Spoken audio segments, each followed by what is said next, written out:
எல்லா புகழும் இறைவனுக்கே. காளான் சமோசா எப்படி போடணும்னு சொல்லி தரேன். இது வந்து பார்த்தீங்கன்னா சிப்பி காளான்.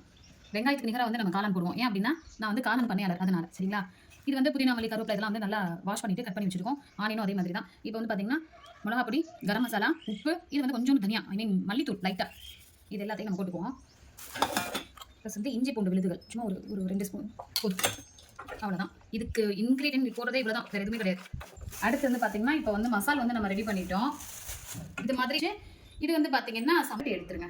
அது பச்சையாக இருந்துச்சுன்னா நம்மளுக்கு ஒன்றோட ஒன்று ஒட்டிடும். இதுனா இப்படின்றப்ப வந்துடும் சரியா. அவ்வளோதான். இந்த இருக்குல்ல இதை இப்படி வச்சுட்டு இந்த இடத்துல மட்டும் கம்மை வச்சுட்டு இப்படி பண்ணிடுங்க. இந்த இடத்துல ஹோல் இல்லையா, இப்போ இப்படி அழகாக வந்துருச்சு உங்களுக்கு. இப்போ என்ன பண்ணணும்னா இதுக்கான மசாலா எடுத்து இதில் வச்சிடணும். கொஞ்சம் வச்சுட்டு இதை க்ளோஸ் பண்ணி இப்படி அவ்வளோதான், சமோசா ரெடி.